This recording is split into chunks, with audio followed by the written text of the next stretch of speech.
రాష్ట్రంలో ఏ విధమైన చర్యలు తీసుకుంటే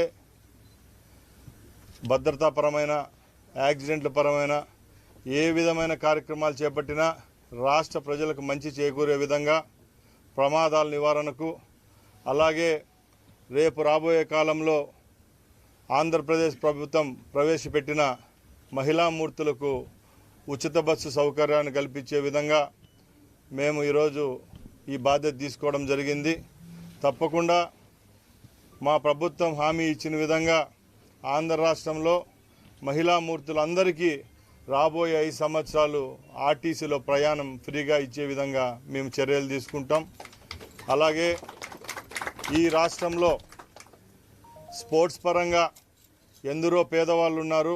ఆ కుటుంబాలందరికీ క్రీడను చేరువ చేసే విధంగా కూడా ఈ రాష్ట్ర ప్రభుత్వం తరపున ఒక క్రీడా మంత్రిగా నేను బాధ్యత తీసుకుంటున్నా. నేను గత 2 రోజుల నుంచి చెప్తున్నా, మన పొరుగు రాష్ట్రాలైన తెలంగాణ మరియు కర్ణాటకలో ఆ రాష్ట్ర ప్రభుత్వాలు ఉచిత సర్వీస్ మహిళలకు ఇస్తున్నాయి.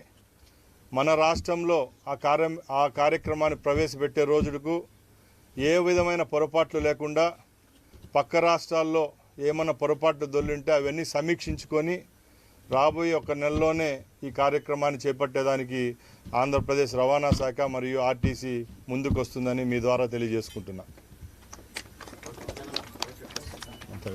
Right, thank you, thanks for the support. అందరూ కలుస్తాం, బయటే కలుస్తాం.